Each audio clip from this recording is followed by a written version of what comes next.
Morning guys! Kumusta po kayo? Susunduin ko po si Kuya Melvin. Pupunta po kami ngayon sa kanya pong doktor. At ito po yung unang araw na mache-check up po si Kuya Melvin. At kasama ko din ang aking kumparing Pogi muli. Morning! Yeah, marunong na. Hintayin lang ho natin si Kuya Melvin. Kumakain lang po.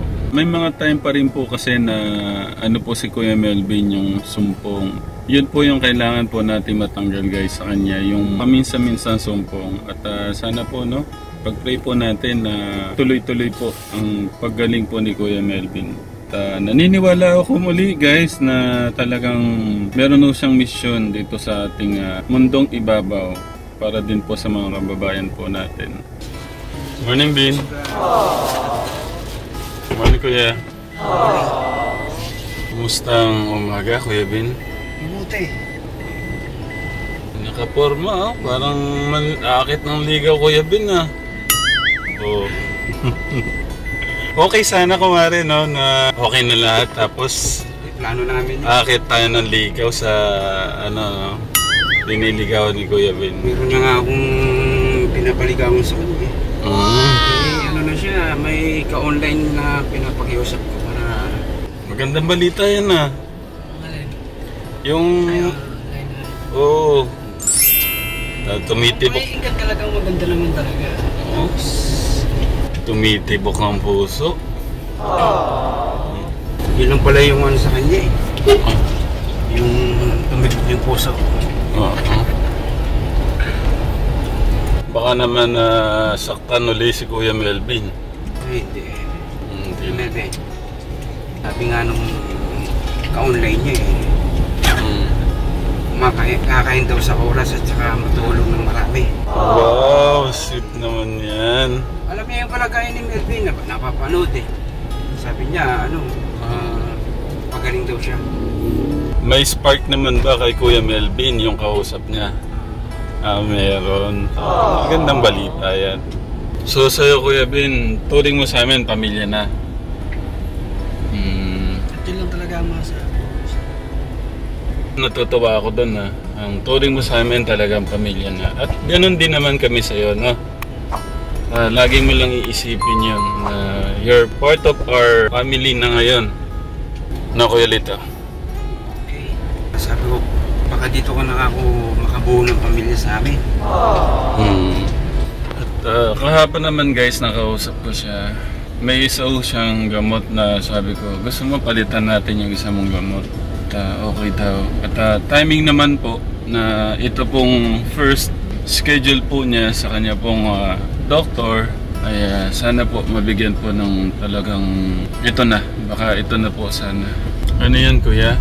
Hindi, minsan kasi narinig ko kay Pina, hindi lang gamot yung magiging solusyon niya. Kahit na sabi niya anong klaseng gamot yan, pero yung kalinga at saka yung pagmamahal, yun ang best. Di ba, Ben? Tama. Yun din naman yung unang pagkikita namin noon. Kailangan niya ng karamay, pagmamahal, pag-unawa. Yun yun naman yung number one doon Kuya. Yung tulad niya kailangan niya maghapon. May kukwento, may kakwentuhan siya o kausap. Yung bang feeling na huwag kang magsawa na lagi mo siyang gagabayan dun sa minsan nag-iisip kasi siya Yun ang hindi maganda sa kanya. Tsaka na-obserbahan ko. Maganda kaya bili tayo ng dalawang bike para sa inyo. May bike kami dalawa. Ikutan namin yung Pandaba. Hindi siya mainip. Kunyari. Nagising. Bike kami. Abutin kami ng Magandang idea yan Kuya. Sige. Gusto mo yan Kuya Bin, bili tayong dalawang bike para sa inyo ni Kuya, no? Good idea Kuya. Papunta po kami ngayon kay Consul Rick Sebastian. Siya po yung naghanap po ng doktor para po kay Kuya Melvin. Good morning po. Hi, good morning. Good morning. Good morning. Yung muna tanong ko noon yun. Ito yung sagot na. Baligtad naman ngayon, yung kung ano ang maaaring magpalungkot sa'yo. Palungkot sa akin. Yung pwedeng maghanap. Habang iniisip ko ng paulit-ulit. Kasi sa laki ng mundo Talagang ang hirap isipin, lalo tao lang tayo, masyadong malikot. Malikot pa sa mga langgam. Anong ibig mo sabihin na malikot? Noong kahit na nag-iisa, hindi mo masabing nag-iisa ka kasi dahil sa mga hayop na lumilipad. Kung iisipin mo na mag-isa yun, talagang hindi ka pwede magmadali at kailangan mo siyang hintayin sa parang naiisip mo na kung ano yung kasagutan sa mga tanong. Na pwedeng hindi na lang din kasi ikaw ang nag-isip nun. At malamang normal na sa kanya yun at wag mo nang masyadong isipin na baka malata ka pa ng iba na nagmamarunong ka. Pansin ko lang, siguro bago yan nangyari sa'yo, mahilig ka sa mga hayop. Sa mga pets, hayop, pusa, aso, gano'n. Yun nga ang ano eh, nung kabataan ko, di ba sa isang tahanan, hindi ko nakitang inihahain nila yun o iniluluto. Hindi ko alam sino ang susunod. Kasi kung meron man, alam ko ang ginagawa nila sa ngayon, sa ano ko ngayon, sa pagiging mulat. Ganon sila pumatay sa pagbuo ng mga tahanan. Ganon sila kumatay ng mga hayop. Kumbaga sa trabaho, doon sa Marikina, ang gusto nilang trabaho, tagapag-urong, hugas ng plato. Pero may alaga kang hayop dati. Oo, nagkakaroon ako ng alaga, nagkakasakit din. Ano yung mga alaga mo dati? Aso, gano'n. Anong pangalan ng aso mo? Si Tisay, pwedeng si Tisay na lang kasi ang huli ko naging alaga ang pangalan Tisay, puro aso yun. Ang nag-isakit nga nun parang sakit ko eh. Pero napamahal siya sa'yo. Kasi alam ko yung hirap niya, nakikita ko yung hirap niya nung talagang nagkasakit siya. Nung napagaling siya, nakita ko yung kasiyahan niya. Sa palagay mo ba, ano ang naging sakit niya na parang kagaya ng sa'yo? Yun na yung inaalam ko sa ngayon. Kaya kung meron man akong pagsisiyan, wala. Kasi para sa mga hayop yun. Masyadong matalinaga mga sagot ni Kuya. Napilit ko yung inaabot para mapadali, kumbaga. Kaya na natin ang mga medical expert na magpaliwanag tungkol sa bagay na yan. May nagsabi na maamoy aso, maamoy. O kadepende sa nag-alaga. Ngayon kung pinagtabi yun, aso at pusa tapos parang maamo. Alin yung maamo doon? Pag napaamo ni Messi yun yung pinagbigyan mo, kasi may alaga. hindi niya parang May napamahal na alaga sa kanya. Parang yun na naging maamo kasi kung anong man yung nalaman niya, yun ang pagkakaiba nila, aso at pusa. Bili natin ng aso yung kakulay nung aso niyang nilalagaan dati. Halina. Anong kulay ba yung aso mo? Itim? Pwede nga ako rin mamili, ganun. Kung mamili siya, ano yung gusto ko. Ano yung gusto niyang kulay? Gusto mo mabalahibo o ano? Yung parang zombie na. Zombie? Si Bulldog, parang Bulldog na gano'n. Yung parang may ahit pa, tapos may tira-tirang buhok. Ay, hindi nahihitan. Ang tawag yata doon, hush Hindi, puppy. mag-aalaga lang yata. Ang tanong, maalagaan kaya ni Kuya Melvin? Malamang kaya bibigyan niya ako, tapos sasabihin chicks. Try daw, sabi ni Melvin. Sasamahan daw ng chick, sabi. Bigyan muna natin siya ng aso, yung medyo na-inject na tuta muna. Tuta para hanggang sa paglaki niya, kilala niya si Kuya Melvin. Pwede. May nabibiling ganun. Yung tuta muna para hanggang sa paglaki ng tuta, magkakilala pa rin si Kuya Melvin. Pag naligaw si Kuya Melvin, ituturo ng aso. Kung siya uuwi, totoo, matalino ang aso. Ang alam ko nga unang natutunan nun, makipagkamay. Hindi yung sasayaw-sayaw na tatalon-talon gano'n.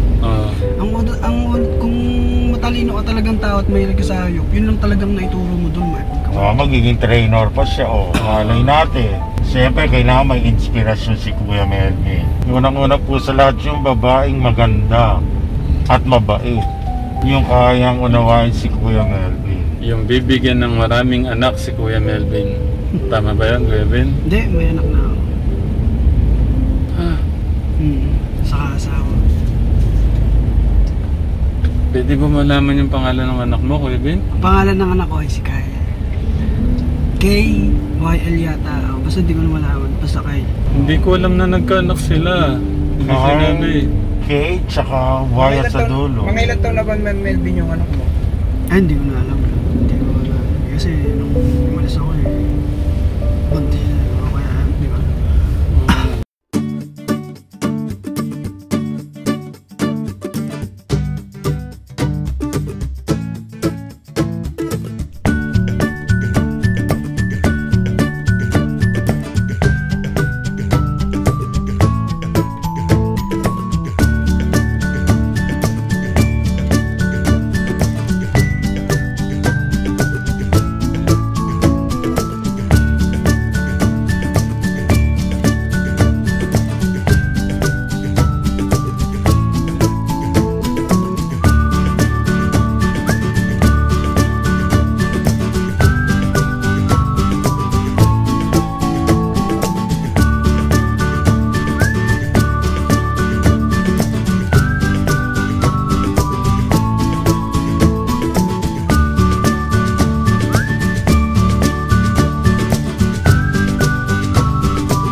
Conchel, ano po yung update kay Kuya Melvin? Yung dalawang doktor na nag-interview sa amin dun sa konsulta sa kanya, hinahanap yung kung sino makakapagsabi sa kanya ng tunay na kalagayan ni Kuya Melvin bago siya nagkaganyan. Tapos, hinahanap din nila yung medical certificate at kung sino yung doktor na nagbigay sa kanya ng diagnosis, kung anong diagnosis ang binigay sa kanya. Pati na rin yung mga reseta ng gamot na kanyang iniinom para malaman niya. Binigyan uli kami ng appointment. Yung appointment niya, personal na naman dadalhin dyan. Dadalhin yung taong nakakaalam talaga sa kalagayan ni Kuya Melvin. Yung nakakita sa kanya kung ano siya. Sabi ng doktor, kung may ibang episode na mangyayari sa kanya, baka padala nila sa sa Bataan. Kung sakali. Pero hindi pa naman yun doon sa mas nakakaalam doon sa kalagayan ni Kuya Melvin. Ano po ba yung pinakabasa po sa kanya? Yung pinakabasa sa kanya, may kakaiba. Ibig sabihin na kakaiba, talagang kailangan niya ng psychiatrist. Ano po ba yan? May level po ba yung niya? Parang 1 to 10? Meron po bang ganun? Sa palagay ko, yung level niya 1 to 10 dahil hindi pa nila alam sa ngayon. Hanggang 6 siguro. Doon sa aking assessment habang kinukwento ng doktor kung ano ang gagawin sa kanya. Wala silang specific na diagnosis dahil umaasa din sila doon sa unang tumingin kay Kuya Melvin. Doon sila mag-uumpisa. Doon sila magbabase doon sa binigay na diagnosis kay Kuya Melvin. Sa makatwid po, ganito po ang gagawin yan. Kung nag-develop ang kalagayan, lumala, mas malala sa kasalukuyan, maaaring bigyan kanila ng referral sa pwede siyang i-confine ng mga ilang araw siguro. Yung pong sinasabing sa Bataan, ano po ba yun? Rehabilitation center o parang lang po? Actually, hindi po siya rehabilitation center, kundi center yon for mental health. Yun po ang tawag dun sa hospital na yun, Center for Mental Health. Ako, nagpapasalamat ako, Kuya Ben, na nagtitiwala ka sa amin, no? Wala nga naman. Wala nga naman daw. At siyempre, ang saya sa puso ko na mas gusto mo sa amin, sa iba, no? At pero siyempre, kung namang mas makakabuti, no? Siyempre, ako naman gusto ko agad-agad talagang mag-okay lahat.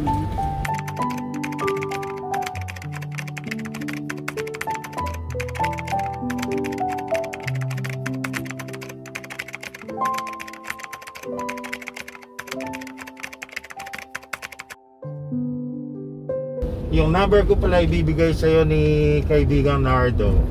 Opo, sige po. Okay. Sige po, thank you po. Ate Ann. Po, Kuya Ram. Si Kuya Ben, kamustahin mo? Opo, sige po. Sige. Hello, kuya. Hmm. Kamusta ka dyan? Ayos lang. Namimiss ka na namin. Wow! Ayos lang ako at kailangan ko magpagaling dahil Magaling ka, ha? alam mo na si Ani, Ha? alam mo naman si Ani, yung mudra niya, sumpungin. Baka bigla na lang magalit kapag nabalitaan niya to. Sana wag makarating. Huwag mo na. Kuya. Oh, Kuya. oh. Huwag mo na kasing isipin yun si Ate Ani. Ako na. Huwag mo nang isipin kasi Hindi nakakalimutan pwede. lang sa ano mo yun. Hindi pa pwede yan. Ingat.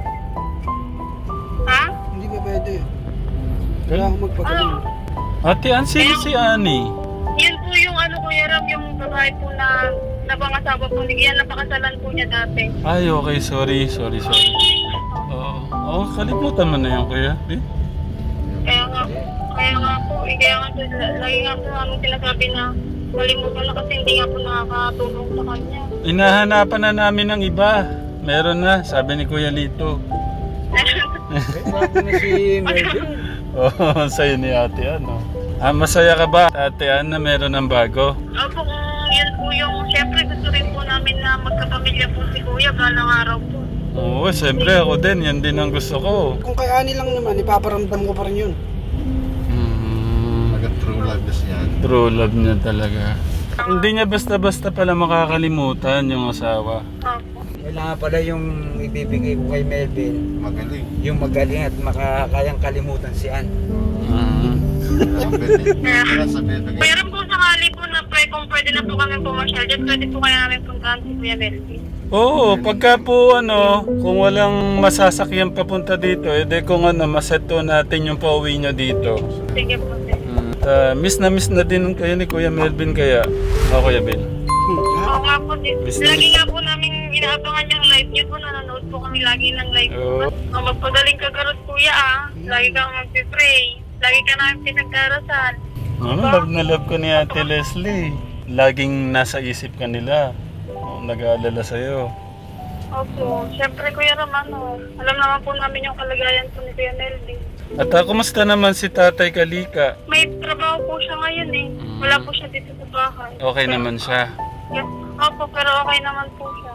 Lagi po niyang pinipilit na magpasalamat nga daw po sa inyo Kuya Ram kasi yung ginagawa niyo nga pong tulong sa amin. Kuya Melvin, basta lagi kang mag-iingat dyan malamahal ka namin. Wow, sweet naman. O sige po ate, ingat po kayo lagi din dyan. Sige po, ingat din po. God bless po, ingat po. Ingat kayo din po. So yan, maraming salamat po muli sa ating pong Consul Rick Sebastian. Mabuhay po kayo, At sana po patuloy na gumaling si Kuya Melvin. Katulad na sinabi ko dati.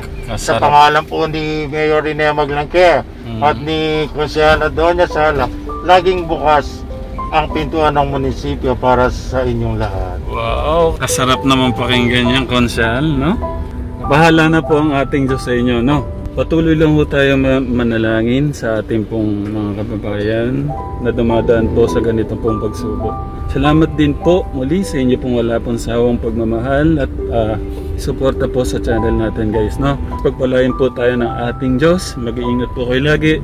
Mahal po namin kayo.